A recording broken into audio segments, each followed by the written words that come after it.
So the age-old question, if I have to add coolant to my vehicle, what do I do?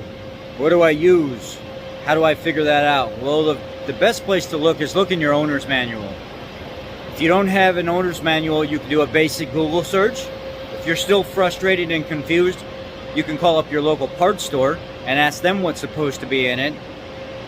Or better yet, call the dealership, give them your VIN number, and they will tell you exactly what coolant is supposed to be in your vehicle. Now, they do make universal coolants that can pretty much pour into anything, but they also make specific coolants that go in specific types of vehicles. And here are some of the specific coolants that go in specific types of vehicles. This is Zerex. It's the Valvoline line of coolant. This one is for Honda, Hyundai, Nissan, and Subaru. It's a silicate and borate-free formula. This is Audi, Mercedes, Volkswagen, and Porsche. It's a G40 rating, phosphate and nitrite-free formula. It's good for 150,000 miles. Now, do I think you should run all of these 150,000 miles? No, I typically tell people about 60,000 miles, change it out for good measure, good maintenance. This is a Dexcool formula. Some Fords will use a Dexcool type formula, which is a orange oat formula. Zerex, GM, Ford, Chrysler. Here's another type of G05 phosphate-free formula. It is for Ford, Chrysler, Mercedes-Benz, and HD Diesel. Now notice, we've seen this one. It also says Mercedes-Benz, but that doesn't mean all of these models of Mercedes will take either one of these. That's why it's important to know in your owner's manual, or call up the dealership and ask them which type is supposed to go in there. Or call your local parts store and they'll tell you based on your model and year what you're supposed to have. You could make a mistake and put the G40 in there instead of the G05 when yours is supposed to have G05. Could cause some issues, some corrosion buildup, some reaction with the seals and stuff in the cooling system. You want to make sure you're putting the right stuff in there. Or you can go manufacturer specific. Call up the dealership, ask them if they have your coolant in stock, and go buy it. This is a specialty green engine coolant that you'll find in some of the older model Fords with bittering agent, year-round antifreeze, anti-boil, and corrosion protection recommended by Ford Motor Company. Here's a list of different coolants that all go to different vehicles, and you don't know what you're going to get unless you do the homework, right? I couldn't just go grab some Honda blue coolant and dump it in some specialty green stuff, or I couldn't grab Dexcool and dump it in the Mercedes stuff. So yeah, it's very, very important that you know exactly what you're getting, because there's all these different types, and then there's others that aren't even here.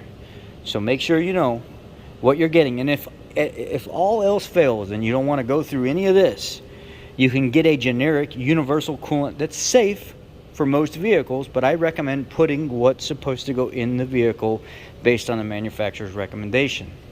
Here, I have a 2007 GMC Sierra with a 5.3 liter LS motor.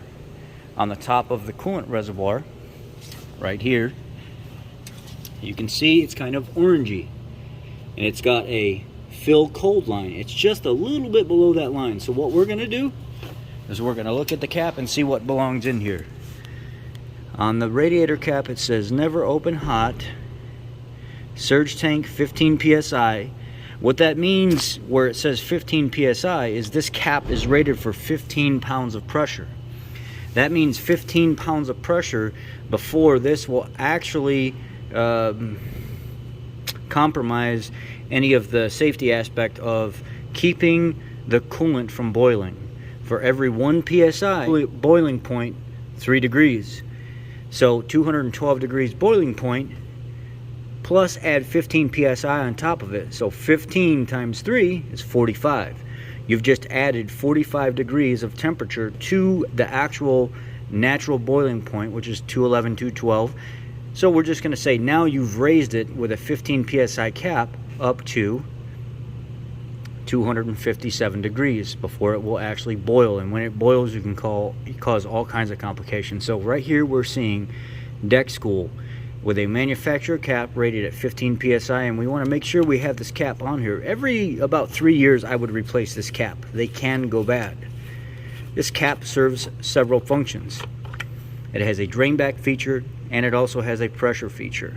So when the valve in the center of it gets plugged up, it doesn't allow the coolant to go back into the reservoir, or as the coolant in the main radiator here underneath this plastic cover starts to get cold and start to decrease, if that drain back valve doesn't open properly and it stays seated, all of a sudden these hoses will collapse. Because if that fluid's going down and that's not letting fluid return back to where it belongs, this hose will suck shut.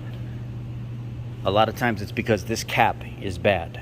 So this cap says we need Dexcool. So we're going to top it off with some Dexcool. Let's go over here and find out which one is the Dexcool. Well, it is this one. It says Dexcool, and it's rated for GM, Ford, and Chrysler. This is a GM, so we're going to use the Dexcool GM rated fluid to top it off. Now, when you have a small opening and you're not sure if your nerves can handle it or not, I have this offset funnel that I use for filling many things. It could be used for oil, it could be used for coolant. It's really nice to use for coolant on the escapes, where the coolant reservoir sits back underneath the plastic part right here, because what this does is it will actually sit back underneath it so you can fill. Or maybe I want to put some transmission fluid in here with, you know, this funnel or something like that. Or something, you know, they actually have transmission funnels that are like this, that are long and narrow, that would be better used for it. But this funnel can be used for multiple applications, and you can find it under the Lyle name. This is a Mac branded, but it's actually a Lyle made funnel. And I'll just very nicely set it right in here and grab my coolant, push the tab, unlock it. Make sure your funnel's clean before you do any of this, and then you can see this is as simple as me doing this with one hand. And I will fill it up to the cold fill range.